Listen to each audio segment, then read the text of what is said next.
आदाब नाजरीन, न्यूज 18 उर्दू के खुसूसी पेशकश सियासी सफर में हम पहुंचे हैं जहीराबाद के कोहिर मंडल में। तो कोहिर की अपनी एक तारीख है, 100 साल से कदीम ये इलाका है।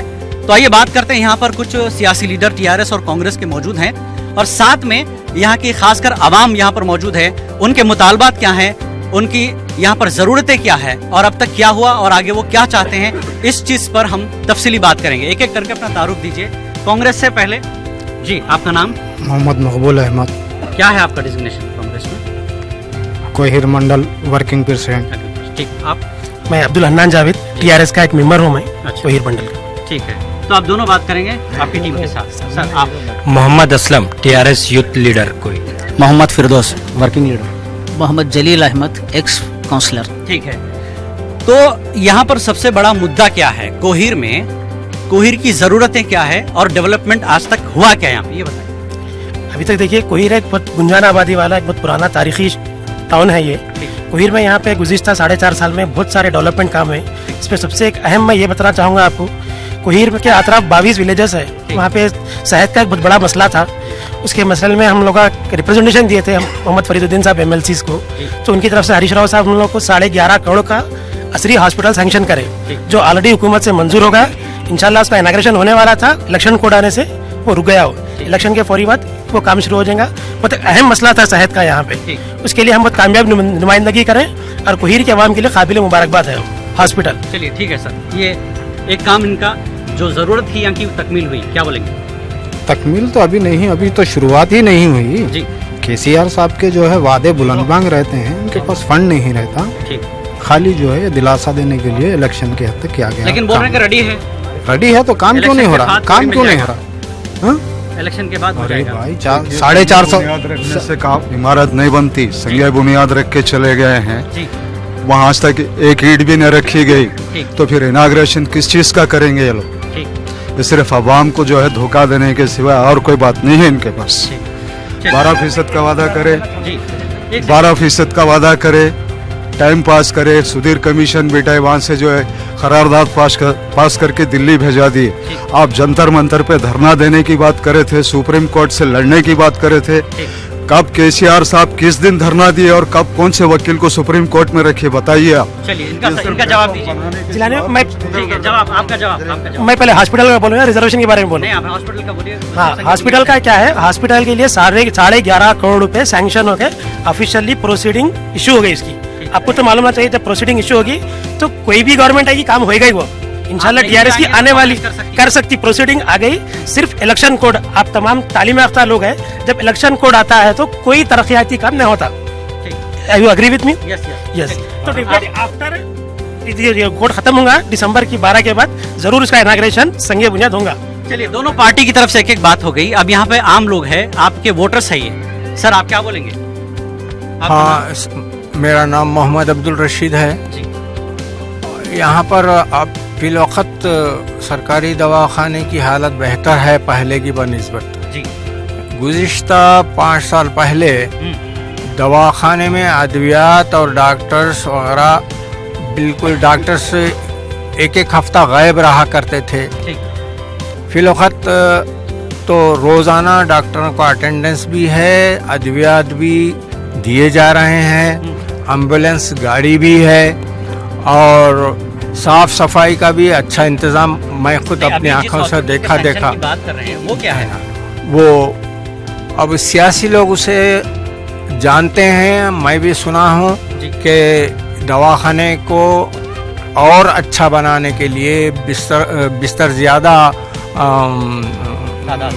फराहम करने के लिए अतराफ के गांव और ख़ास तौर पर नॉर्मल ज़चगियों के लिए कोशिश की जा रही है। मैं उसकी सराहना करता हूँ। अब जो भी लोग इस्तेफादा कर रहे हैं वो हम उनसे सुनते आए हैं और उम्मीद है कि ये हो जाएगा। हाँ, इंशाल्लाह ऐसा। अब दूसरा सवाल कांग्रेस का ये है, रिजर्वेशन के बारे में शक है, सिर्फ एक मुद्दा आपने छोड़ दिया है। भाई रिजर्वेशन का मसला तमाम तालीम याफ्ता लोगों को मालूम है।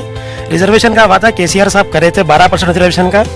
हमारे पास स्टेट तेलंगाना में ऑलरेडी 50% क्रॉस हो गए हैं। उसके वास्ते क्या करना है, जो तेलंगाना जो तमिलनाडु के बुनियाद पे जो बोले केसीआर साहब, उसके लिए कानून साजी होना है, स्टेट को पावर देना है कि रिजर्वेशन इंक्रीज करने के लिए। उसके बारे में तेलंगाना गवर्नमेंट पूरी कोशिश करी, अपने कमीशन बैठे, सुधीर कमीशन की रिपोर्ट आई और उसके बाद पार्लियामेंट का लास्ट सेशन में कंप्लीट धरना दी TRS MP because of increase the, हाँ पार्लियामेंट के हाउस में दिया। उसकी प्रोसीडिंग आज भी आप देख सकते हैं, तालीम याफ्ता लोग आए, गूगल पे देखिए, प्रेस में देखिए, बराबर हमारे parliament even BB Patil MP साहब भी धरना दिए हैं उसमें। ये है दूसरा मसला। और 12% रिजर्वेशन आने के लिए सबसे अहम चीज, सबसे बड़ी हमारी कामयाबी ये है, तेलंगाना की असेंबली में फुल मेजोरिटी से बिल पास हुआ है। अब वो मसला फुल मेजोरिटी से बिल पास हुआ, चला गया, इनके हाथ में कुछ नहीं है। ये वादा केसीआर साहब नहीं करे थे ना, हम 4 महीने में देने का वादा करे थे मुसलमानों से। दूसरी बात, अजमेर में रुबात बनाने का वादा भी करे थे, ट्रेन भी वो खोती, पेपर में पढ़े हम, 300 आदमी को लेके जाने वाले थे। और जहांगीरपुरा के पास जिस वक्त ये लोग नियाज करे 50 करोड़ का ऐलान भी करे थे। इसके वास्ते क्या मुद्दा था? बातें तो रिजर्वेशन पे आइए आप, यानी आप कभी धरना दिए क्या केसीआर साहब धरना चौक पे, जंतर मंतर पे कभी धरना? लास्ट टाइम पे पार्लियामेंट में करे नो वादा था 4 महीने का, लास्ट 4 इयर्स के बाद तुम काम करने से जाके वहाँ धरना देने से क्या होने वाला है? देना था आपको। हम तो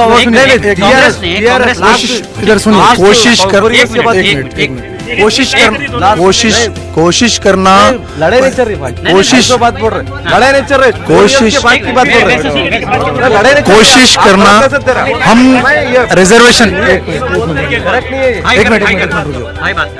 कोशिश करना, आप कोशिश करो बोल के हम नहीं बोल रहे, आप रिजर्वेशन दियो बोल के भी हम नहीं बोले। 4 महीने में रिजर्वेशन देने का वादा आपका था, 4 साल गुजार चुके हैं, उसके बाद भी आप कोशिश कर रहे हैं। कोशिश की जरूरत नहीं है हमारे को। कांग्रेस पार्टी एक ऐसी थी जिसको आप पूछे भी नहीं थे कोई रिजर्वेशन देने के लिए, 4% बगैर पूछे दे दिए हम आपको, 4% बगैर बोले मिल गया। अब हम वापस आएंगे अभी जो एक बात हुई थी अजमेर के बारे में, अजमेर में जो कि रुबात बनाने की जो बात हुई थी, मैं उनसे सवाल करता हूँ, रुबात बनाने के लिए रोकने वाले कौन है? सबसे पहले ये आंसर दीजिए। बोलो। चलिए ठीक है, उसका आंसर देखिए, यूपीए रुबात की बात हुई थी, आप नहीं थे। यूपीए सरकार ने पूरी नेक नीयती से अजमेर में रुबात बनाने का प्रोग्राम बनाई।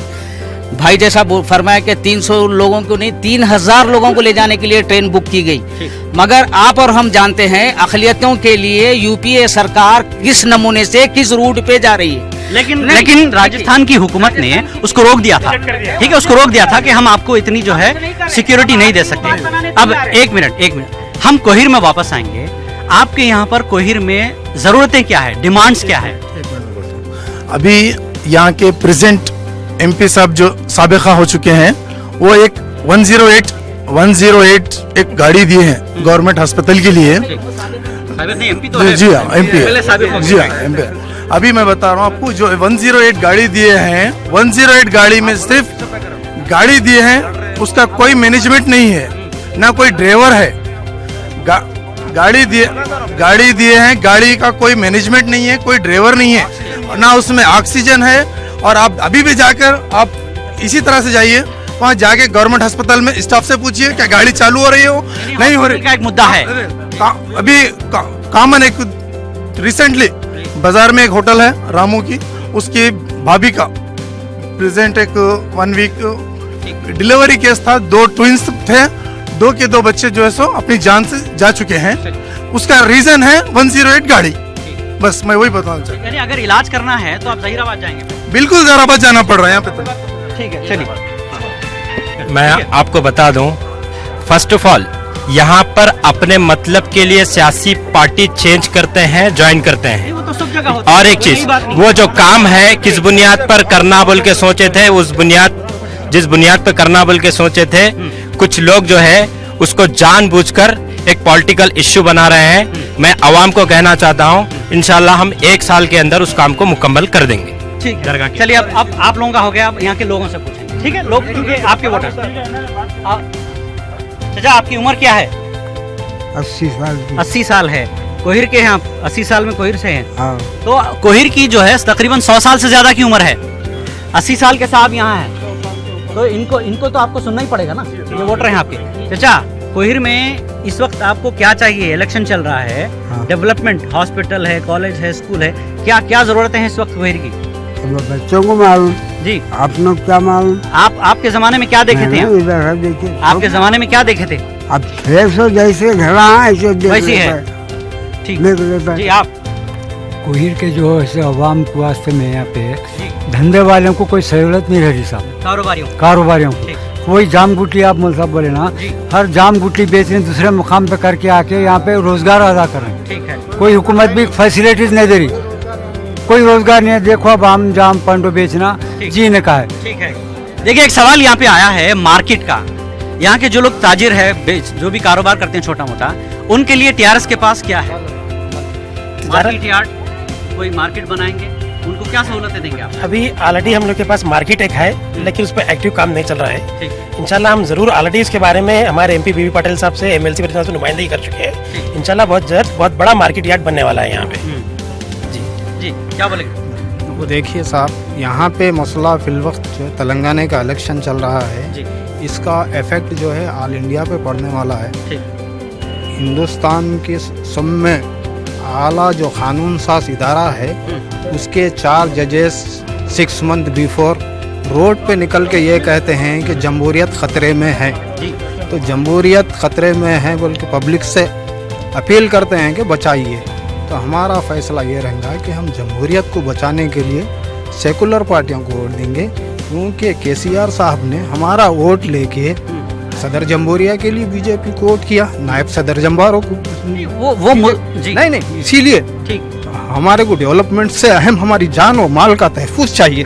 हिंदुस्तान में आज जो मुसलमानों पे बीत रही है, हमको वो देखना है। ठीक। इसीलिए जो है हम उनकी तायद करने वाले जमातों से हटके वोट देंगे बीजेपी। जी मैं बोलना चाहूँ, एक मिनट आपको मैं बता दूं, कांग्रेस का एक स्टैंड रहा है हमेशा मुसलमानों को सिर्फ बीजेपी के नाम से डराना, अपना वोट लेना, ये स्टैंड रहा है। ऐसा कुछ नहीं है। केसीआर साहब हर तबके को लेकर चल रहे हैं, उसकी मिसाल कई मिसाल है, हम उसको देख सकते हैं। जैसे कि शादी मुबारक है, कल्याण लक्ष्मी है, रैतु बंधु पक्कम है, ऐसे चीजें हैं। उन्होंने बता रहे हैं जमहूरियत खतरे में है, जो बता रहे हैं सवाल वही है कि हिफाजत, यहाँ पर लोगों की हिफाजत। एक चीज मैं आपको बता दूं, 4.5 साल में पूरे तेलंगाना में कहीं ऐसा वाकया पेश आया है जो मुसलमानों को तकलीफ हुई? पूरे हिंदुस्तान में 29 स्टेटों में ऐसा कहीं नहीं हुआ। मैं आपको बता दूं, ये एक जिंदा मिसाल है और हमारे लिए एक बेहतर स्टेट है। चलिए सर, आपका जवाब मिल गया। देखिए साहब, हमको ओवरऑल तेलंगाना नहीं चाहिए, सारे जो है हिंदुस्तान के मुसलमानों का तहफ़्फ़ुज़ चाहिए। और तेलंगाना में सब में पहले हमारे केसीआर साहब ने, इनसे किसी ने पूछा नहीं था कि 12% तहफ़्फ़ुज़ात मुसलमानों को चाहिए। ये खुद कहते हैं कि मैं 100 दिन में दे दूंगा। लोग ने जब भी टेक्निकल पूछा उनसे कि भाई 50% से ज़्यादा आप कैसा दे सकते हैं? कांग्रेस 5% दी तो जो है उसको रद्द कर दिया गया, अभी तक सुप्रीम कोर्ट के पाले में है केस। तो इन्होंने कहा कि मैं 39 शेड्यूल तमिलनाडु के तर्ज पे जो है दूंगा, जबकि इनका जो है हुकूमत ने इनको 5 साल का एतमाद दिया था। हम थोड़ा रिजर्वेशन से बाहर आएंगे। अब यहाँ कोहिर का और कौन सा बड़ा मुद्दा है? कोहिर का मुद्दा शुमाली हिंद के देखो, हम पब्लिक ही छे, कोहिर के तनाजुर में नहीं साहब, मैं पूरा हिंदुस्तान के तनाजुर में बात करूँगा। वो तो नेशनल लीडर कर रहे हैं आप। नहीं योगी, बोल रहे हैं ना? नहीं बोलने राहुल तो बोल रहे हैं। दो, मुझे भी एक सेकंड दीजिए। शुमाली हिंद में योगी आदित्यनाथ की गवर्नमेंट जो है मुस्लिम नामों के शहर को बदल रही है, ये सभी जानते हैं। क्या हमारे तेलंगाना में नहीं हुआ? आसिफाबाद को जो है टीआरएस गवर्नमेंट जो है कमरम भीम नाम नहीं रखी, आप वाकिफ नहीं है उससे? दूसरा नाम चेंज करे थे, गैर महसूस तरीके से कमरम भीम का नाम दे दिया गया है आसिफाबाद को। और आसिफाबाद जो है अभी भी ब्रैकेट में लिखा जा रहा। कमरम भीम कौन है साहब? क्या मुजाहिद आजादी है, फ्रीडम फाइटर है, कौन है? चलिए ठीक है, आपका कोई लोकल मुद्दा? लोकल मुद्दा मेरा यही है, जो साबिका 4.5 साल से जो वादे करे हैं, ये यहाँ की आवाम जानती है, वो वादे कोई कंप्लीट नहीं हुए हैं। मैं ऐसे धोखेबाज नहीं, अगर वादों को दूर जी 2 बार से यहाँ पर कांग्रेस का कैंडिडेट है, बिल्कुल है, ठीक है, तो उनका डेवलपमेंट आप बताइए। बिल्कुल डेवलपमेंट है। अभी यहाँ पे कांग्रेस में जो वर्क हुए हैं, कितने वर्क हुए हैं यहाँ की आवाम को मालूम है, पूरे कांग्रेस की दिए हुए हैं, दूसरा कोई नहीं है। यहाँ पे सबसे बड़ा मुद्दा यहाँ पे पानी का है। सबसे बड़ा मुद्दा मेरा यहाँ पे पानी का है। पानी का मुद्दा जो था, पानी का मुद्दा हर जगह जो है सब कांग्रेस की दी हुई बोर दलेवी है, कांग्रेस की दी हुई बोर दलेवी है। यहाँ पर मुद्दे जो भी है, पानी का सबसे बड़ा मसला है कोहिर के अंदर। पानी का मसला है, ये मसला क्या है साहब?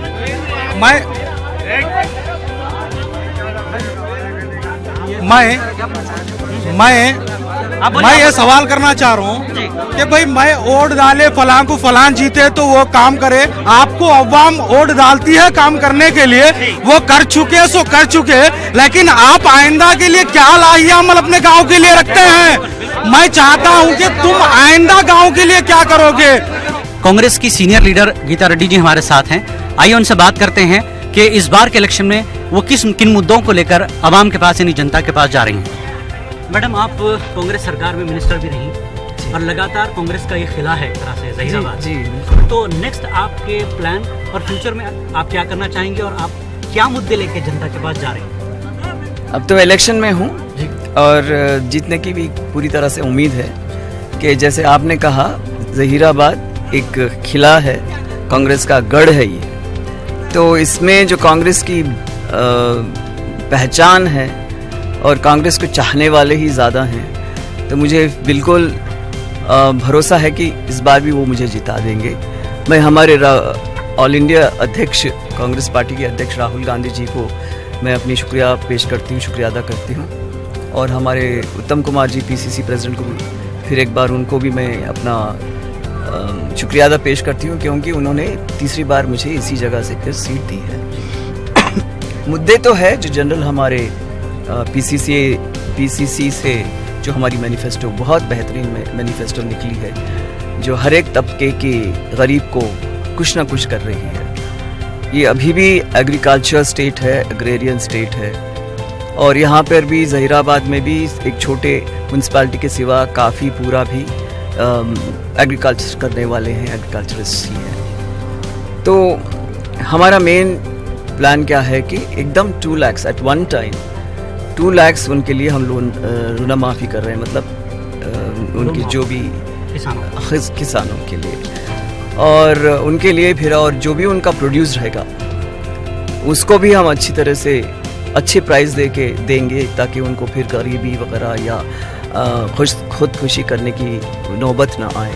आपको मालूम है कि 4.5 साल जो टीआरएस की हुकूमत रही है, उसमें 4 साल में 4,500 लोग जो ज़ियारत करने वाले हैं, किसान हैं, उन्होंने खुदकुशी की है। मगर बात यह है कि वो लोग कभी भी ना केसीआर ना उनकी मिनिस्ट्री कभी भी गई या उनकी फैमिलीज़ को देखभाल किया या उन्हें कुछ न कुछ एक्सप्रेशिया दिया, उनकी पूछताछ भी कुछ भी नहीं। हालांकि कांग्रेस वाले कहीं ना कहीं जा कर के कुछ न कुछ उनको माशी तरह से उनकी मदद करते रहे। तो ऐसे वक्त पे हम लेके एक किसान के लिए हम कर रहे हैं, और दूसरा है महिलाओं के लिए। 50% हमारे यहाँ मतलब स्टेट में भी पॉपुलेशन महिलाओं की है और सातों की है, तो उनके लिए हम ये कर रहे हैं कि जो ग्रुप्स बने हैं उन ग्रुप्स को हम 1 लाख रुपया ग्रांट दे रहे हैं, मतलब हमको पे बैक करना नहीं है। जो ये वड्डी लेनी रुनालू अब जो सुन रहे हैं ये बात, ये टर्म, वो हमारे कांग्रेस टाइम में ही आई थी, मगर इनके आने के बाद में जो उनका जो माफ़ होता है वो मिट्टी, उसको ये लोग रिटर्न नहीं कर रहे थे, तो और कई और जगह डाइवर्ट हो जा रहा था उनका पैसा, कम से कम 2000 करोड़ हम सुन रहे हैं, उसको हम माफ़ कर देंगे। उनका जो भी पैसा उनको आना है हम वापस कर देंगे, और उनके जो लोन्स लेने की ताकत है 5 लाख से 10 लाख तक बढ़ा रहे हैं। और एक बहुत अच्छा स्कीम था, जब कोई महिला 60 साल से अबव हो जाती हैं, उनके लिए अभय हस्तम का बहुत अच्छा को-कंट्रीब्यूटरी पेंशन स्कीम था, उसको फिर हम वापस ले आ रहे हैं। ताकि जब नौकरी वगैरह कुछ नहीं कर रही है और 60 साल की घर में बैठी है, कुछ भी हो गया, उनको देखने वाला कोई नहीं रहता, तो ये पेंशन स्कीम उनको बहुत मदद आएगी। ये रही महिलाएं। और गैस सिलेंडर्स, यूपीए के टाइम में 450 रहने वाली गैस आज तो 1100 तक पहुंच गई है, मगर उसके लिए हम 6 सिलेंडर एक फैमिली में दे रहे हैं, मतलब हर 2 महीने को एक आएगा, वो भी फ्री दे रहे हैं। साथ साथ बारीक चावल भी दे रहे हैं, 7 किलो बारीक चावल दे रहे हैं एक इंसान, एक पर्सन के लिए। और उसके साथ में फिर जो भी एक 9 आइटम्स ऐसे दे रहे हैं जो खाने में पकाने के लिए ज़रूरत पड़ेंगी। तो वो होते हुए पेंशन्स भी बहुत अट्रैक्टिव हैं। जैसे कि 1000 पेंशन एक ही को दिया जाता था घर में, एक बुजुर्ग को ही दिया जाता था। यहाँ उनके घर में एक बूढ़ी औरत है तो उसको देते थे, उसके हस्बैंड को नहीं देते थे। लेकिन टीआरएस का ये कहना है कि पहले 200 रुपए था, हमने उसको बढ़ाया है।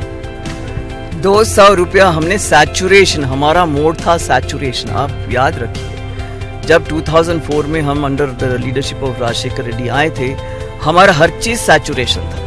मतलब जितना चाहे, जितनों को पेंशन है उनको मिलेंगे, चाहे वो सिंगल, कोई छूटा नहीं था, जब कोई नहीं छूटा था। अगर मैं माइनॉरिटीज की बात करूं, आपके कोहिर या जहीराबाद के डेवलपमेंट के बारे में, तो यहाँ पर डिग्री कॉलेज का एक बड़ा मसला है। इंटर और स्कूल है और इंटर कॉलेज है, तो क्या आप दोबारा जीतने के बाद डिग्री कॉलेज माइनॉरिटीज के लिए कुछ करेंगे? बिल्कुल बिल्कुल, मैंने काफ़ी किया है माइनॉरिटीज़ के लिए। पूरे जहीराबाद की पब्लिक को मालूम है, खासकर टाउन में मैंने काफ़ी की चीज़ें किए हैं। और यहाँ ज़रूर मैं उनके लिए कोशिश करके डिग्री कॉलेज ले आने की कोशिश, मैं उनको मैंने कहा था भी ज़रूर करूँगा काम। तो ये थी मैडम, जिस तरह से गीता रेड्डी जी ने कहा कि कांग्रेस की जो पुरानी स्कीमें हैं उसमें जो अच्छी है उसको वापस रखेंगे, और भी बेहतर तरीके से कांग्रेस अपनी स्कीम के साथ दोबारा आवाम के सामने जा रही है। अब देखना यह है कि आवाम इन 4.5 साल को कैसे लेती है। फिर कांग्रेस का जो, जैसा कि मैंने कहा, ये खिला रहा है, ये गढ़ रहा है, ये गढ़ कांग्रेस अपने पूरी स्कीम्स के साथ, अपने पूरे काम के साथ इसको बचा पाएगी, दोबारा ला पाएगी। ये 7 तारीख को फैसला होगा और इसके नतीजे हमें 11 तारीख को देखने को मिलेंगे। तो गीता रेड्डी जी, हमसे बात करने के लिए बेहद शुक्रिया, इजाजत दीजिए। तो नाजरीन, न्यूज़ 18 उर्दू का सियासी सफर इख्तिताम को पहुंचता है।